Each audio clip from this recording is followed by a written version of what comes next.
Assalamualaikum warahmatullahi wabarakatuh.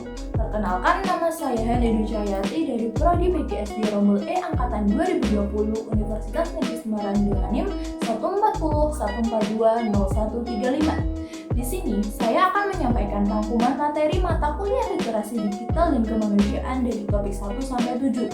Topik yang akan dibahas yaitu hubungan manusia dan teknologi, dampak positif dan negatif teknologi, konsep dan pemanfaatan Internet of Things dan Big Data, konsep dan pemanfaatan Artificial Intelligence, konsep dan pemanfaatan e-commerce, etika dunia siber, dan aturan hukum tentang informasi dan transaksi elektronik. Baik, mari kita langsung ke topik yang pertama, yaitu hubungan manusia dengan teknologi. Manusia tidak pernah lepas dari teknologi. Sebagai bagian dari kebudayaan, teknologi saling berinteraksi dan memiliki resiprositas dengan manusia. Kemudian muncullah istilah revolusi industri 4.0 dan society 5.0, dan bagaimana hal yang perlu kita lakukan untuk beradaptasi di tengah perubahan cepat teknologi. Nah, konsep society 5.0 dan revolusi 4.0 itu bermuara dari apa? Ini bermuara dari ketika dulu manusia mampu memanfaatkan alat-alat untuk mempermudah hidup mereka. Mula-mula mereka menggunakan alat yang sudah tersedia di alam, seperti batu, tulang, dan kayu. Seiring waktu, mereka mampu mengolah logam dan merakit alat sederhana. Lambat laun, alat dan dirakit makin rumit, sehingga mengakibatkan perubahan yang radikal dalam kehidupan manusia. Mesin-mesin bermunculan yang membawa kita memasuki era baru dalam 500 tahun terakhir. Memasuki abad ke-21, kita memasuki revolusi industri 4.0 dan masyarakat 5.0. Society 5.0 itu apa? Society 5.0 dikenal dengan manusia super cerdas, masyarakat yang berpusat pada manusia dan berbasis teknologi. Faktor pendorong munculnya Society 5.0 adalah perkembangan yang cepat dalam dinamika teknologi, terutama munculnya revolusi industri 4.0. Revolusi ini dikenal dengan cyber physical system yang merupakan integran antara physical system komputer dan juga network. Perkembangan teknologi bergerak dengan sangat cepat mengakibatkan timbulnya era disruption, yaitu inovasi yang menggantikan sistem lama dengan cara baru, pemain lama dengan pemain baru, menghasilkan teknologi digital yang baru dan lebih efisien. Agar bisa beradaptasi, maka harus punya kerangka keterampilan abad ke-21, seperti keterampilan untuk kecakapan hidup dan karir, kecakapan belajar dan inovasi, kecakapan informan, media dan teknologi, subjek inti dan tema dalam abad 21. Topik yang kedua yaitu dampak positif dan negatif teknologi. Dampak positif yang berada di kehidupan masyarakat itu seperti kemampuan menggunakan teks, alat, dan teknologi untuk mengakses informasi dan hiburan. Kemudian dampak positif dalam pendidikan yaitu menghemat waktu, membuat kita belajar dengan cepat. Kemudian dampak positif di dalam pendidikan seperti untuk metode baru dan e-learning. Kemudian dampak negatifnya itu apa? Dampak negatifnya itu berada pada aspek keamanan digital dan kualitas hidup. Keamanan digital meliputi serangan dunia maya, pencurian informasi dan identitas, manipulasi data digital. Kemudian dalam aspek kualitas hidup seperti di lingkungan hidup muncul sampah sampingan, masalah mental yaitu antisosial dan kecanduan. Kemudian ada masalah produktivitas kerja.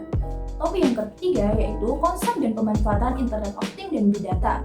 Apa itu Internet of Things? Internet of Things adalah sebuah konsep di mana objek mampu mengirimkan data menggunakan jaringan untuk melakukan aktivitas kerja tanpa bantuan dari manusia atau interaksi dengan perangkat komputer. Unsur-unsur Internet of Things terdiri dari beberapa bagian seperti konektivitas, artificial intelligence, perangkat sistem kecil, sensor, dan active engagement. Cara kerja dari Internet of Things diciptakan dengan membuat argumentasi algoritma pemrograman untuk menghasilkan interaksi program dengan jaringan internet sebagai penghubung antara kedua hal tersebut. Nah, contoh penerapan Internet of Things dapat dilakukan di berbagai bidang seperti kesehatan, transportasi, lingkungan, energi, dan lain sebagainya. Manfaat utama dari Internet of Things adalah ketercapaian efisiensi, efektivitas, dan konektivitas. Kemudian apa itu Big Data? Big Data adalah istilah yang menggambarkan volume data yang besar, baik data yang terstruktur maupun data yang tidak terstruktur. Big Data telah digunakan dalam banyak bisnis. Big Data dapat dianalisis untuk wawasan yang mengarah pada pengambilan keputusan dan strategi bisnis yang lebih baik. Konsep Big Data yang terdiri dari 3 bagian penting, di antaranya volume, kecepatan, dan variasi. Selain 3 bagian penting tersebut, para peneliti Big Data juga menambah bagian yang termasuk penting lainnya, seperti variabilitas dan kompleksitas. Contoh, perusahaan Rinto dapat menggunakan informasi dari sosial media seperti Facebook, Twitter, Google+, untuk menganalisis bagaimana perilaku persepsi pelanggan terhadap suatu produk atau brand dari perusahaan. Topik yang keempat yaitu konsep dan pemanfaatan Artificial Intelligence. Artificial Intelligence merupakan mesin yang belajar dari pengalaman, menyesuaikan diri dengan inputan baru dan melakukan tugas seperti manusia. Konsep Artificial Intelligence yaitu sistem yang berpikir seperti manusia atau thinking humanly, sistem yang berpikir secara rasional atau thinking acting rationally, dan sistem yang bertindak seperti manusia atau acting humanly, dan sistem yang bertindak secara rasional atau acting rationally.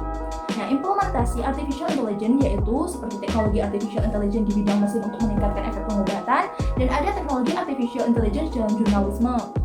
Topik yang kelima yaitu konsep dan pemanfaatan e-commerce. E-commerce dapat didefinisikan sebagai transaksi komersial yang tersedia secara digital antara lintas organisasi atau perusahaan maupun individu. 8 kunci model bisnis e-commerce yaitu ada proporsi nilai, modal pendapatan, kesempatan pasar, lingkungan kompetitif, keunggulan bersaing, strategi pasar, pengembangan organisasi, tim manajemen. 8 kunci ini adalah rahasia pemanfaatan model bisnis yang dikembangkan untuk industri e-commerce. Manfaat e-commerce salah satunya dalam aplikasi Shopee, yaitu mempermudah komunikasi antara produsen dan konsumen, mempermudah pemasaran dan promosi barang atau jasa, memperluas jangkauan calon konsumen dengan pasar yang luas, dan mempermudah proses penjualan dan pembelian. Kemudian ada lagi mempermudah pembayaran karena dapat dilakukan secara online. Topik yang keenam yaitu etika dunia siber. Siapapun tanpa terkecuali ketika menggunakan internet harus menjunjung tinggi dan menghormati nilai kemanusiaan, kebebasan berekspresi, perbedaan dan keragaman, keterbukaan dan kejujuran, hak individu atau lembaga, hasil karya pihak lain, norma masyarakat, serta tanggung jawab. Hal yang pantang dilakukan yaitu memulai konflik, curhat masalah pribadi, mengajak orang lain dan menyebut namanya, berbagi foto pesta gila-gilaan, menjelekkan orang lain tanpa menyebut nama, bersikap terlalu ekstrim. Kemudian ada hal yang harus diperhatikan dalam dunia siber, yaitu hargai orang lain. Kamu adalah apa yang kamu unggah, hindari konten bajakan, hindari plagiasi, hargai privasi diri dan orang lain, tetap berpikir kritis, posting yang penting bukan yang penting posting, saring sebelum sharing. Nah, salah satu penggunaan internet secara bijak adalah dengan menghindari plagiasi. Kemudian, topik yang ketujuh yaitu aturan hukum tentang informasi dan transaksi elektronik. Aturan hukum tentang informasi dan transaksi elektronik yaitu ada KUHP, ada UU nomor 11 tahun 2012 dan UU nomor 19 tahun 2016 tentang perubahan UU nomor 11 tahun 2012. Asas pemanfaatan teknologi informasi dan transaksi elektronik dilaksanakan berdasarkan asas kepastian hukum, asas manfaat, asas kehati-hatian, asas etikat baik, asas kebebasan memilih teknologi atau netral teknologi. Demikian yang bisa saya sampaikan. Jika ada salah kata maupun kesalahan yang saya lakukan, saya mohon maaf. Terima kasih. Wassalamualaikum warahmatullahi wabarakatuh.